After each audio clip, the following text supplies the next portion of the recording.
হঠাৎ আমার এক প্রতিবেশী চাচি, নাম এই মুহূর্তে মনে আসছে না, আমাকে দেখে হাউমাউ করে কেঁদে জড়িয়ে ধরে একটা কথা বলছিলেন আমাদের গ্রামের ভাষায়, বেটা বহুদিন তোকে দেখি নাই, মই ভাবছি না তোকে পুলিশ ধরে লেগেছে। তুই আমি ডিজিটাল বাংলাদেশে জন্ম নিয়েছি, কিন্তু গ্রামে এখনো 4G চলে না। আমি বইয়ে জনগণের দেশের মালিক শিখেছি, কিন্তু দেখি সেই জনগণ এখনো পাকা রাস্তা কিংবা সরকারি অ্যাম্বুলেন্স পায় না। আমি স্বপ্ন দেখি রাজনীতি হবে মানুষ গড়ার হাতিয়ার, ক্ষমতা নয়, দায়িত্বের প্রতীক।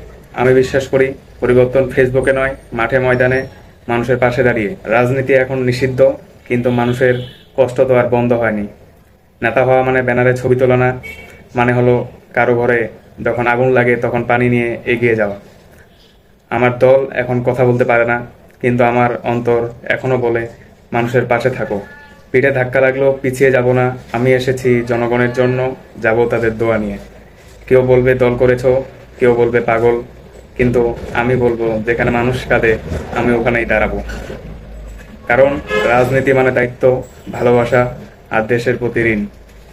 আমি এমপি না, চেয়ারম্যানও না, তবুও লোকজন আমাকে প্রয়োজনে খোঁজে। কে যেন একদিন বলেছিল, তুই মানুষের জন্য করিস কেন, তোকে তো কেউ ভোট দেয়নি। আমি হেসে বলেছিলাম, মানুষ দুঃখ পেলে পার্টি দেখে না ভাই, ঘরে আগুন লাগলে কে দলীয় কে বিরোধী দলীয় কেউ দেখে না। আমি কখনো মাইক হাতে গলা ফাটিয়ে বলিনি আমি নেতা। আমি বর্ষাকালে কর্দমাক্ত রাস্তায় নামে রাস্তা সংস্কার করতে ভয় পাইনি, কারণ জানতাম কারো মা হয়তো হাসপাতালে যাচ্ছে ওই রাস্তায়, কেউ বা স্কুলে, কেউ বা জীবিকার তাগিদে।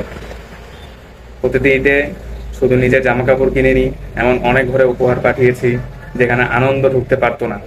রোজার মাসে ইফতার বিতরণ করেছি, শীতকালে এলে শীতবস্ত্র পৌঁছে দিয়েছি।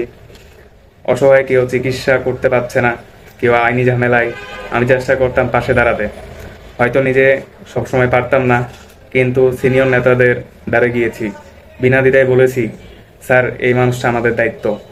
অনেক ছেলে মেয়ে ছিল যাদের পড়ালেখা থেমে যাচ্ছিল, আমি চুপচাপ গিয়ে সহযোগিতা করে এসেছি, যেন ওরা একদিন মানুষ হয়। কারো থাকার মতো উপযুক্ত ঘর ছিল না, আমি ইওনো মহোদয়ের দরজায় গিয়ে বলেছি, স্যার এই মানুষটা রাতে জানালাহীন একটা ভাঙা ঘরে ঘুমায়। আমি রাজনীতি করেছি শুধু পোস্টার আর ব্যানারের জন্য না, মানুষের জন্য। আমি আজও বলি আমি নেতা না, আমি একজন মানুষের মানুষ। আমি মাহি, যাকে দোয়ার মানুষরা এখনো খুঁজে। কিন্তু হ্যাঁ, আমি স্বীকার করি আমার দলের নেতারা অনেক ভুল করেছে। লুটপাট, দুর্নীতি, অহংকার, এসব প্রতিবাদ করার সাহস হয়নি আমার। আমি চুপ থেকেছি, কিন্তু নতুন প্রজন্ম চোখে আঙুল দিয়ে দেখিয়ে দিয়েছে। আমি বিশ্বাস করি একদিন দল ও দলের নেতারা অনুতপ্ত হবেন। আজ ভাগ্যের নির্মম পরিহাস, আমি আর তাদের কাছে যেতে পারি না। একটা শীতকাল গেল, দিতে পারলাম না কিছু। রোজা গেল, ঈদ গেল, কিন্তু আমি পারলাম না কিছু করতে। আর একটা ছোট্ট ঘটনা, গত কুরবানির ঈদে ছুটিতে বাসায় গিয়েছিলাম। হঠাৎ আমার এক প্রতিবেশী চাচি, নাম এই মুহূর্তে মনে আসছে না, আমাকে দেখে পুরো বাজারের মানুষের সামনে এসে হাউমাউ করে কেঁদে জড়িয়ে ধরে একটা কথা বলছিলেন আমাদের গ্রামের ভাষায়, বেটা বহুদিন তোকে দেখি নাই, মই ভাবছি না তোকে পুলিশ ধরে লেগেছে। তুই ছাড়া মরে দেখবার কেউ নাই বেটা।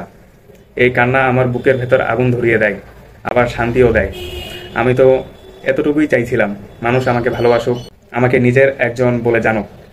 আজ আমি নেতা না, আমি এক সময়কার সেবক, যে এখনো এই মানুষগুলোর কাছে ফিরতে চাই। ধন্যবাদ, আসসালামু আলাইকুম।